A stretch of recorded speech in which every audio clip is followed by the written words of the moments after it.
로마서 1장 8절에서 17절까지 말씀 봉독하겠습니다. 먼저 내가 예수 그리스도로 말미암아 너희 모든 사람에 관하여 내 하나님께 감사함은 너희 믿음이 온 세상에 전파됨이로다. 내가 그의 아들의 복음 안에서 내 심령으로 섬기는 하나님이 나의 증인이 되시거니와 항상 내 기도에 쉬지 않고 너희를 말하며 또 어떻게 하든지 이제 하나님의 뜻 안에서 너희에게로 나아갈 좋은 길 얻기를 구하노라. 내가 너희 보기를 간절히 원하는 것은 어떤 신령한 은사를 너희에게 나누어 주어 너희를 견고하게 하려 함이니 이는 곧 내가 너희 가운데서 너희와 나의 믿음으로 말미암아 피차 안위함을 얻으려 함이라.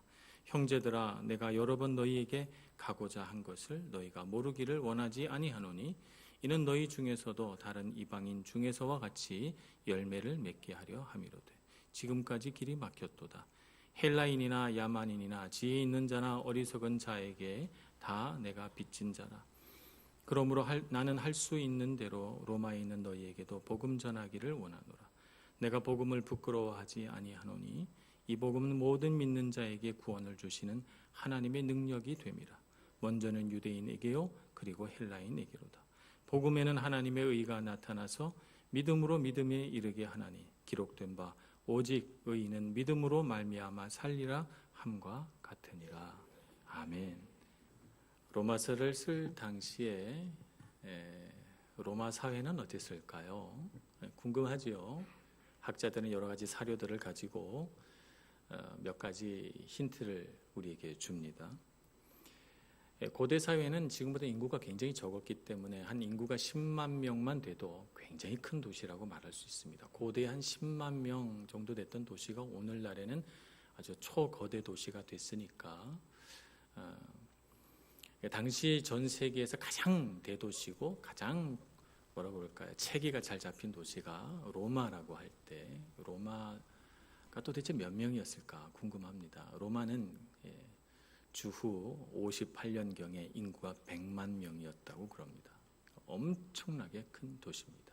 이 큰 도시의 50%가 노예이거나 혹은 노예에서 해방된 해방 노예라고 했으니까 사회가 오늘날의 우리 현대 사회와는 좀 많이 다르죠. 구성비가. 그래서 이 나머지 50%의 노예이거나 혹은 노예에서 해방된 해방 노예가 구성하는 이 사회는 굉장히 극단적으로 양극화된 그런 사회라고 볼 수가 있습니다. 엘리트 상류층에게는 아주 근사하고 아름다운 곳이지만 그러나 대다수 하층민들에게는 범죄가 끊임없이 일어나는 위험한 곳이고 또 불결한 곳이고 그렇다고 볼 수가 있습니다. 엘리트들은 지금도 로마에 가보면 수도교가 쫙 놓아져 있고 그 옛날에 수세식 화장실이 다 마련되어 있어서 엘리트들은 정말 쾌적하고도 아주 깨끗한 이런 생활을 할 수 있었지만 1층밖에 그것이 허용되지 않았기 때문에 하층민들이 모여 사는 게토나 이런 데는 3, 4층 이렇게 집을 짓잖아요. 이런 곳은 그런 혜택을 받을 수가 없어서 굉장히 열악한 환경 속에서 살았다는 것입니다. 인구는 이렇게 많은데 식량은 항상 부족했습니다. 그래서 충분한 식량이 주어지지 않는다면 언제든 폭동이 일어날 수 있는 그런 시한폭탄 같은 사회가 로마 사회였다. 이렇게 볼 수가 있습니다. 이런 세상에서, 이런 사회에서 그리스도인이 된다는 건 무슨 뜻일까요? 이런 로마 사회가 갖고 있는 질서와 로마 사회가 제공하는 이런 안전에 대해서 도전하는 사람으로 여겨졌습니다. 그래서 반사회적인 사람, 반체제적인 사람으로 낙인 찍혀서 그리스도인들을 로마 사람들은 싫어했고 무서워하기도 했습니다. 그렇기 때문에 그리스도의 제자가 된다라고 하는 것은 많은 대가 지불이 있게 됐어요. 가족들로부터 소외되고 친지들로부터 절교를 당하는 이런 위험을 수반했으며 친구들은 그리스도인이 됐다는 얘기를 듣는 순간 멀어져 갔습니다. 이런 많은 대가 지불을 함으로써 그렇지 않아도 고달픈 삶을 이어가고 있는 이 로마인들에게 있어서 그리스도인이 된다는 것은 더 고달픈 삶이 찾아온다는 것을 의미했습니다. 그런데도 불구하고 그리스도인들이 날이면 날마다 늘어나고 그리고 복음이 전파되는 그 지경이 점점 넓어지니 어찌 된 일일까요? 그 이유는 예수 그리스도 안에 생명이 있고 구원의 능력과 은혜가 그 안에 있기 때문에 이런 수많은 어려운 환경과 도전과 고달픈 삶에도 불구하고 그들은 예수 믿기로 선택했던 것입니다. 오늘 우리가 살아가는 이 세상을 봅니다. 우리 인생이 마냥 순조롭지만은 않습니다. 다 고민 있고 다 어려움 있고 예수 안 믿어도 충분히 고달픈 세상인데 예수 믿어서 하나님 뜻대로 살아야 된다니까 여러 가지 절제해야 될 것도 많고 우리가 지켜야 할 삶의 원리나 질서들도 있어서 예수 믿는 것 만만치 않습니다. 더 고달플 수 있습니다. 그런데 우리가 예수를 믿는 이유가 무엇입니까? 예수 그리스도 그분 안에 있는 생명 때문에 우리가 예수 믿는 것입니다. 이런 고백이, 이런 믿음이 저와 여러분 안에 항상 사라지지 않고 있기를 소원합니다.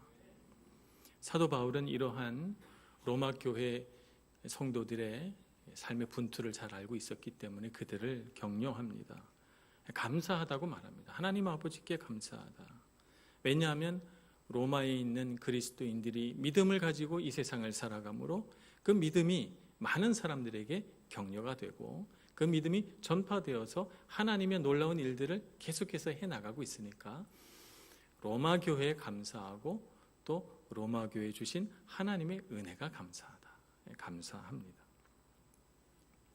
또 로마 교회를 향해서 내가 너희를 위하여 항상 쉬지 않고 기도한다 이렇게 말하거든요.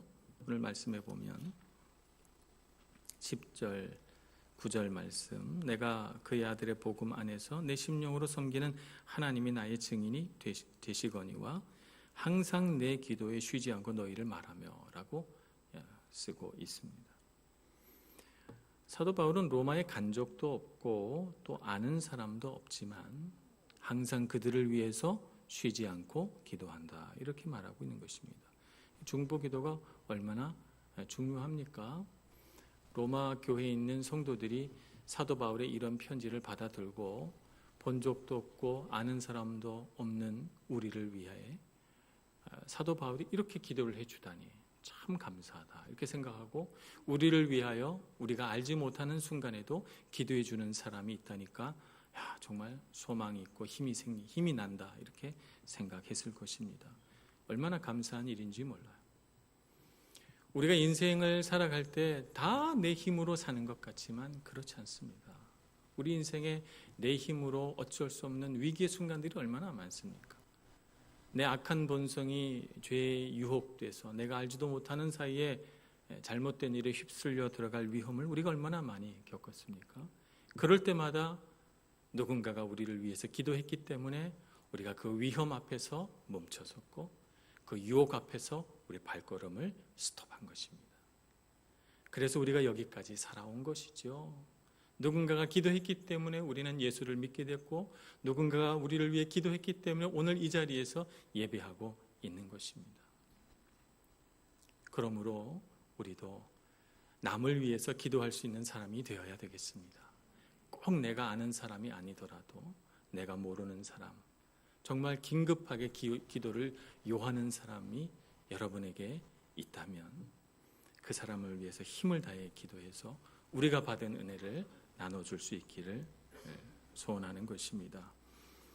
바울은 세 번째로 내가 너희들에게 가기를 원했다 이렇게 말합니다. 함께 하고 싶다는 거예요. 로마 교회 교인들과 함께 있고 싶다는 것입니다. 로마서는 신학 논문이 아닙니다. 사도 바울이 이 로마서를 쓸 때 내가 멋지게 신학책을 한번 써보자 이렇게 생각하고 쓴 것이 아닙니다. 로마서는 사도 바울이 로마 교회를 너무 사랑해서 그 사랑의 마음을 편지로 써보낸 것입니다. 근데 사랑의 마음이 얼마나 큰지 내가 복음의 내용을 다 쓰고야 말리라 생각해서 쓰다 보니까 1장에서부터 16장까지 쓰게 된 거예요. 엄청나게 긴 편지를 써서 보내준 것이고 그 안에 하나님의 사랑이 듬뿍 담겨져 있기 때문에 우리가 로마서를 복음의 진수라고 말하는 것입니다. 마르틴 루터는 우리가 성경책을 반지에 비유한다면 로마서는 그 반지에 꽂혀져 있는 보석이다 이렇게 말할 정도로 로마서를 높게 평가했거든요. 이 로마서는 그런 하나님의 사랑이 담뿍 담겨져 있는 편지다 이렇게 말할 수가 있습니다. 그러므로 우리는 이 로마서를 읽을 때 정말 사도 바울이 로마 교회 교인들을 사랑하는구나. 하나님께서 얼마나 로마 교회 교인들을 사랑하는가 하는 것을 느낄 수 있기를 바라는 것입니다. 자, 그런데 그런 마음으로 오늘 쭉 말씀을 써가면서 놀라운 말씀을 하나 적습니다. 15절 말씀 이렇게 말하죠. 그러므로 나는 할 수 있는 대로 로마에 있는 너희에게도 복음 전하기를 원하노라 이렇게 말합니다. 복음은 우리가 누구에게 전하죠? 믿지 않는 사람들에게 전하죠. 로마 교회에 있는 사람들이 믿지 않는 사람들입니까? 아닙니다. 그들은 이미 복음을 들었고 복음을 알고 있고 복음의 은혜 가운데 살아가는 사람이라고 말할 수 있어요. 그들은 믿는 사람들입니다. 사도 바울은 나는 복음이 전파된 곳이 아니라 복음이 전파되지 않는 곳에 가서 복음을 전하겠다 이렇게 말한 적도 있어요. 그런데 오늘 로마 교회를 향해서는 내가 할 수 있는 대로 로마에 있는 너희에게도 복음 전하기를 원하노라 이렇게 말하고 있거든요. 왜 이렇게 말하는 것일까요? 왜 로마 교회에 복음을 전하기 원하는가?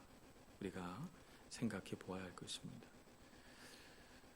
먼저 우리가 생각해 보아야 할 것은 로마 교회는 우리가 생각한 것보다 훨씬 오래된 교회라는 것을 우리가 알아야 합니다. 적어도 로마 교회가 세워진 지 20년이 경과된 교회라는 것을 우리가 알아야 합니다. 주후 58년경에 편지를 썼으니까 예수님께서 십자가에 죽으시고 부활하신 것을 주후 30년에서 33년경으로 잡는다면 그 후부터 벌써 25년이라고 하는 시간이 경과된 시점이죠. 교회가 로마 교회에 세워졌을 때 거의 한 35년경 전후에서 교회가 세워졌을 것으로 유추를 합니다. 그러니까 한 20년 된 교회예요. 이태리에서 한 20년 살아보니까 20년 엄청 깁니다. 강산이 2번 바뀌고 신앙생활 한 20년 했다 그러면 굉장히 신앙생활 오래 한 거예요. 그죠? 20년 신앙생활하고 교회 세워진 지 20년 되고 우리 교회 올해로는 38년 됐습니다. 세월이 지나면서 변화되는 것이 있습니다. 유쾌하지만은 않은 소식들을 우리가 좀 들어야 합니다. 그것은 교회가 오래되면 신앙의 매너리즘에 빠지기 시작한다는 것입니다. 매너리즘에 빠진다는 것은 뭐냐면 모든 것이 다 익숙해서 새로운 것이 하나도 없다는 거예요. 그래서 습관처럼 교회에 오고 습관처럼 기도하고 습관화된 형식화된 신앙생활을 하게 된다는 것을 의미합니다. 예수님 믿은 지 오래돼서 예수님 처음 믿을 때 가졌던 신앙의 감격, 구원의 감격 이런 것들이 사라진 지 오래됐다는 것입니다. 그래서 교회에서 신앙생활을 하면서 교회에 왔을 때 보여주는 나의 행동 패턴과 세상에 나가서 내가 사람들을 만나서 보여지는 나의 어떤 행동 양식이 다르다는 것입니다. 더욱 심각한 문제는 내가 그렇게 교회 안에 있을 때와 교회 밖에서 다르게 행동한다는 사실을 내가 모른다는 거예요. 왜냐하면 신앙생활한 지 오래됐거든요. 그렇게 살아온 지 오래돼서 내가 그렇게 다르게 말하고 다르게 행동하고 있다는 것을 내 자신은 전혀 의식하지 못해요. 누가 알죠? 내 옆에 있는 다른 사람이 알죠. 저분은 교회에 있을 때랑 교회 밖에 나왔을 때랑 다르지? 이렇게 생각하는 것이죠. 이상하다? 이렇게 생각하는 것입니다. 그래서 결국 교회에서 신앙생활을 오래 하니까 어떤 결과가 만들어지냐면 믿는 사람과 믿지 않는 사람이 별로 다르지 않다는 것입니다. 정말 부끄러운 고백이고 정말 안타까운 현실이지만 정말 그래서는 안 되지만 믿는 사람과 믿지 않는 사람이 잘 모르겠어요. 뭐가 다른지. 이렇게 됐다는 것입니다. 정말 복음을 들어야 할 사람이 교회에도 있습니다. 어쩌면 정말 복음을 들어야 할 사람이 교회 안에 더 많은지도 모르겠습니다. 우리가 복음을 들어야 할 것입니다. 사도 바울은 로마 교회에 그래서 다시 복음을 전하겠다고 하는 것입니다. 우리는 정말 복음에 대하여 무지합니다. 복음을 윤리와 도덕으로 평가절하하기도 합니다. 우리는 복음 안에 있는 예수 그리스도의 능력과 그 십자가 죽음과 거기에 담겨진 하나님의 사랑을 우리 마음속에 깊이 품어야 함에도 불구하고 우리는 너무나도 자주 성경에 나와 있는 윤리와 도덕에 대해서 가르치려고 하고 그것에 대해서 우리가 알아야 할 귀중한 진리인 것처럼 착각합니다. 성경 안에는 많은 지식과 지혜가 있고 거기에는 놀라운 정말 차원이 다른 처세술들이 있습니다. 이것에 감탄한 나머지 복음은 모른 채 그런 지혜와 지식이나 처세술을 익히는데 우리의 관심이 집중된 것은 아닐까. 그것이 복음은 아닌데 말입니다. 우리는 주님께서 우리에게 복 주시고 은혜 주신다 하면 관심을 가지고 귀 기울여 듣습니다. 나에게 무슨 복이 있을까? 나에게 무슨 기쁜 일이 있을까? 생각하고 말이죠. 그러나 성경에서 말하는 복음은 우리의 회개를 출발점으로 하기 때문에 회개에 대해서 이야기하기 시작하면 다들 눈을 내리감습니다. 그리고 성경책을 이렇게 넘기면서 언제 그 얘기가 다 끝날까 생각합니다. 회개에 대한 얘기가 빨리 지나갔으면 이렇게 생각하죠. 유쾌하지 않습니다만 복음은 예수 그리스도의 십자가를 바라보면서 예수님이 나 때문에 죽으셨구나 하는 것을 알고 가슴을 치는 애통함과 회개로부터 출발합니다.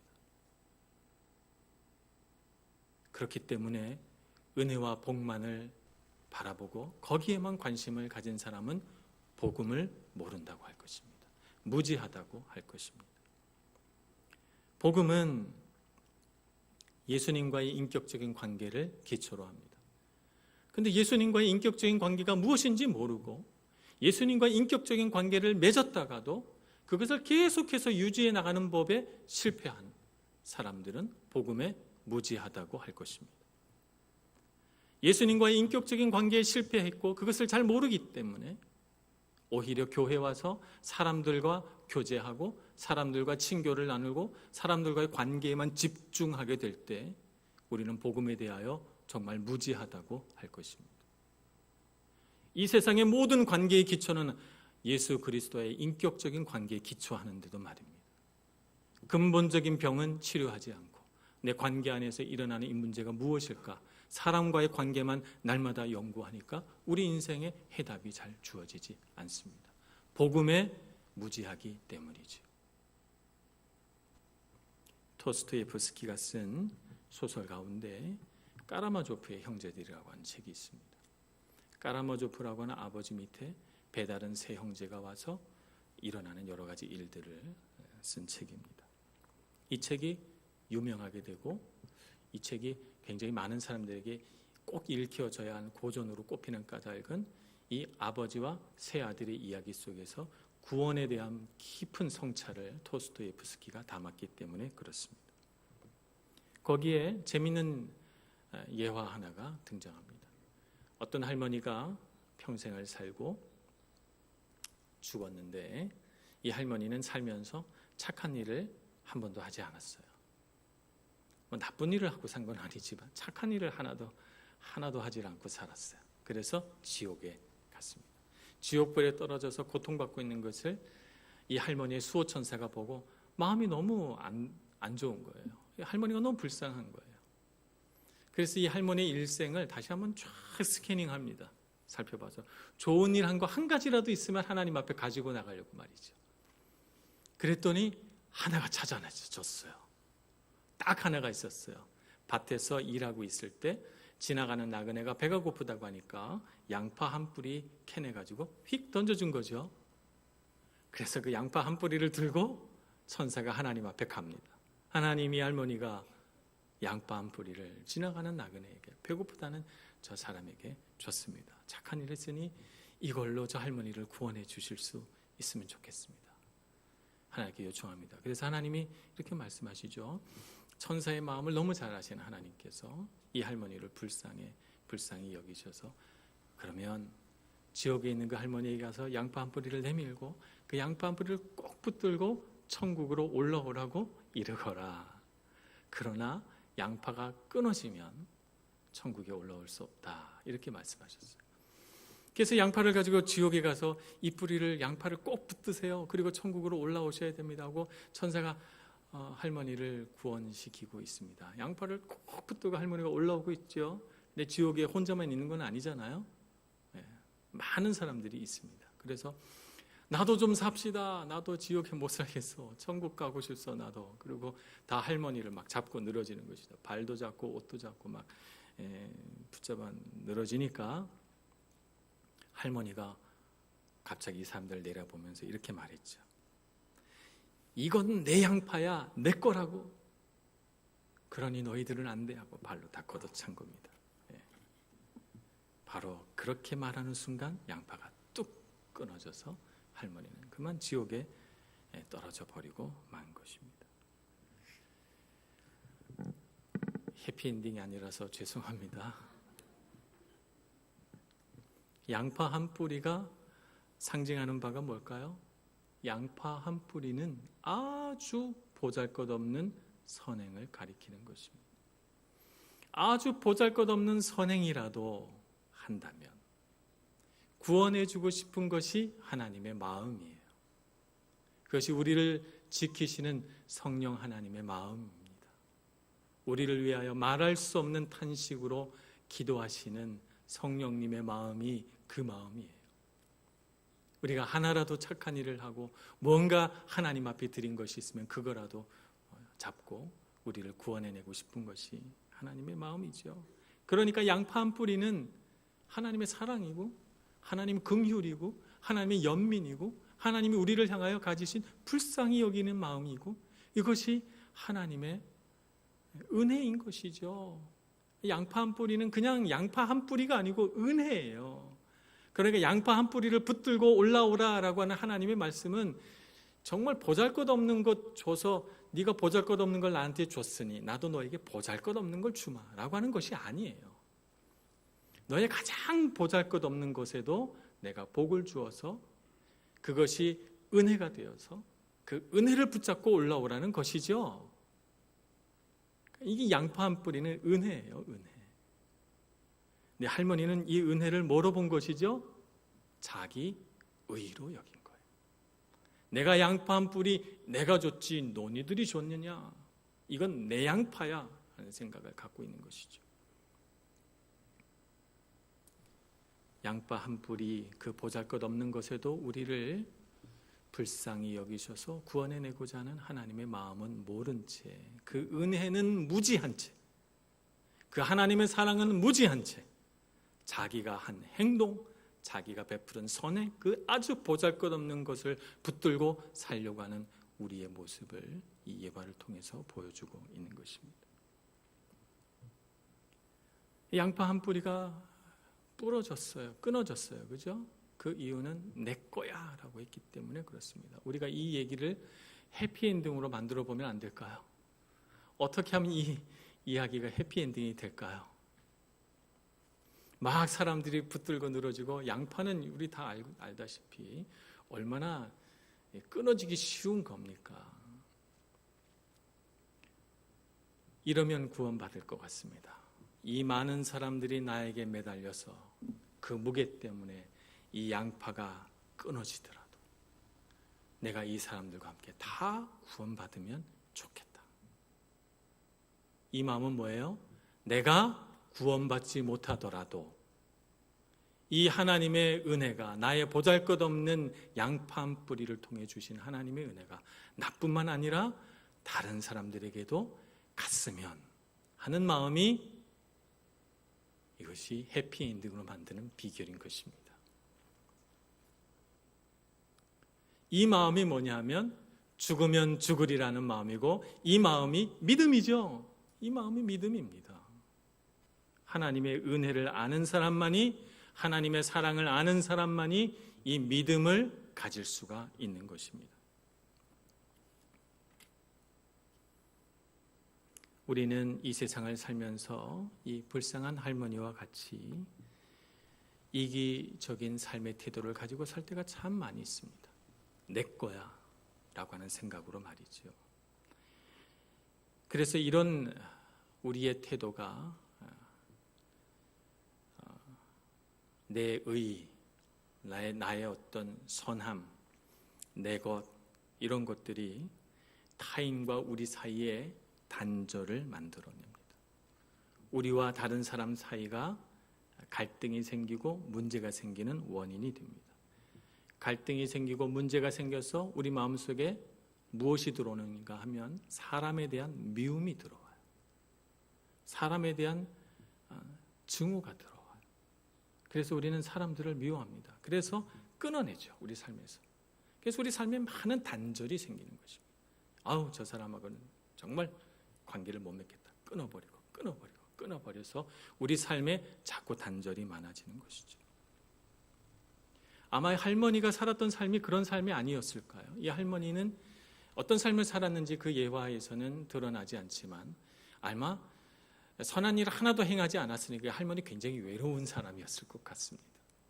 아마 많은 관계를 끊어내면서 사람에 대한 미움 같은 걸 가지고 이래서 저 사람은 안 되고 저래서 저 사람은 안 되고 그러면서 아마 수많은 사람들 비판하고 끊어내면서 혼자 되지 않았을 거예요. 그러니 선을 행할 기회도 잘 없었겠죠.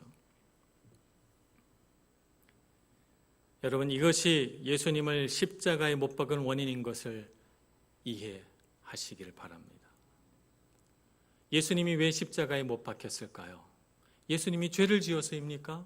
예수님이 무슨 반역죄를 지었습니까? 예수님이 도둑질을 했습니까? 예수님이 누굴 미워했습니까? 예수님이 무슨 악한 일을 했습니까? 아닙니다. 예수님은 아무 죄가 없으신 분이고 선한 일들을 많이 하셨고 아낌없이 사랑을 베푸신 분이셨습니다.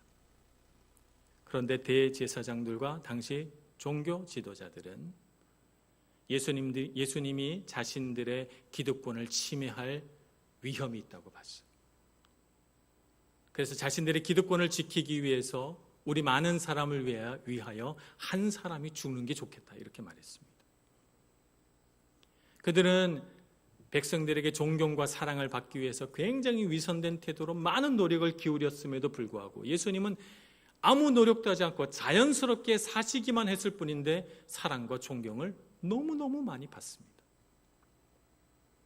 그러니까 대제사장과 종교 지도자들은 이 예수님이 밉습니다.